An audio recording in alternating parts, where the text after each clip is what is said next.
இன்றைய முதல் வாசகம் திருத்தூதர் பணிகள் நூலிலிருந்து வாசகம். அதிகாரம் 3 வசனம் 11 முதல் 26 முடிய.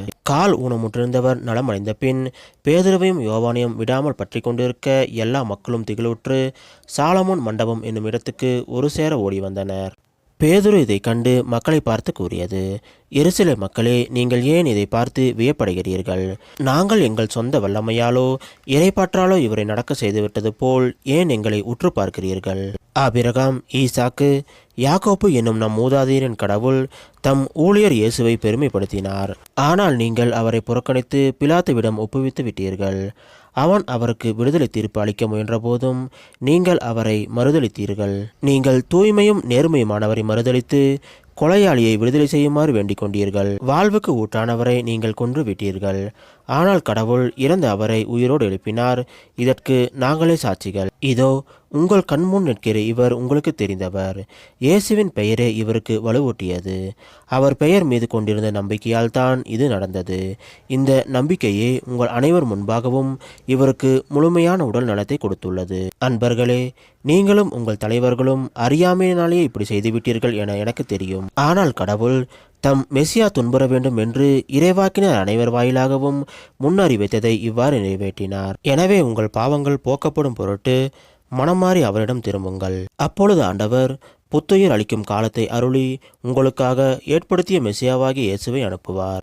விண்ணேற்றம் அடைந்த இயேசு யாவும் சீர்படுத்தப்படும் காலம் வரை விண்ணுலகில் இருக்க வேண்டும். பழங்கால தூய இறைவாக்கினர் வாயிலாக கடவுள் இந்த காலத்தை குறித்து கூறியிருந்தார். மோசேயும், உங்கள் கடவுளாகிய ஆண்டவர் உங்கள் சகோதரரிடமிருந்து என்னை போல் ஒரு இறைவாக்கினரை தோன்ற செய்வார்.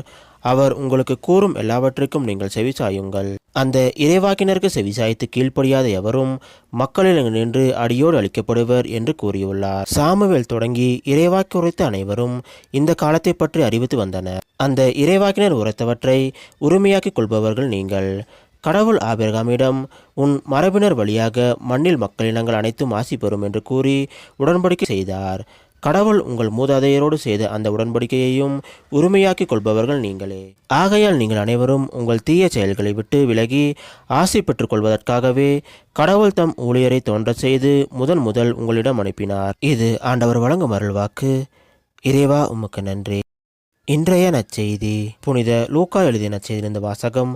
அதிகாரம் 24 வசனம் 35 முதல் 48 முடிய. அக்காலத்தில் சீடர்கள் வழியில் நிகழ்ந்தவற்றையும் இயேசு அப்பத்தை பிட்டுக் கொடுக்கும்போது அவரை கண்டுணர்ந்து கொண்டதையும் அங்கிருந்து அவர்களுக்கு எடுத்துரைத்தார்கள். சீடர்கள் இவ்வாறு பேசிக் கொண்டிருந்த போது இயேசு அவர்கள் நடுவில் நின்று, உங்களுக்கு அமைதி உரித்தாகுக என்று அவர்களை வாழ்த்தினார். அவர்கள் திகிலுற்று அச்சம் நிறைந்தவர்களாய் ஓர் ஆவியை காண்பதாக நினைத்தார்கள். அதற்கு அவர், நீங்கள் ஏன் கலங்குகிறீர்கள்?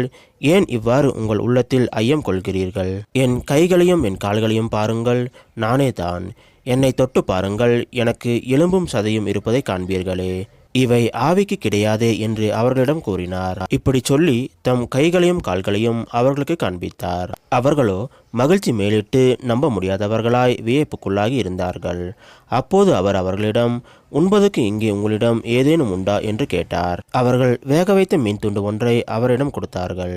அதை அவர் எடுத்து அவர்கள் முன் அமர்ந்து உண்டார். பின்பு அவர் அவர்களை பார்த்து, மோசேயின் சட்டத்திலும் இறைவாக்கினர் நூல்களிலும் திருப்பாடல்களிலும் என்னை பற்றி எழுதப்பட்டுள்ள அனைத்தும் நிறைவேற வேண்டும் என்று நான் உங்களோடு இருந்தபோதே உங்களுக்கு சொல்லியிருந்தேனே என்றார். அப்போது மறைநூலை புரிந்து கொள்ளுமாறு அவர்களுடைய மனக்கண்களை திறந்தார். அவர் அவர்களிடம், மெசியா துன்புற்று இறந்து 3ஆம் நாள் உயிர்த்தெழ வேண்டும் என்றும் பாவ மன்னிப்பு பெற மனம் மாறுங்கள் என எருசலேம் தொடங்கி அனைத்து நாடுகளிலும் அவருடைய பெயரால் பறைசாற்றப்பட வேண்டும் என்றும் எழுதியுள்ளது.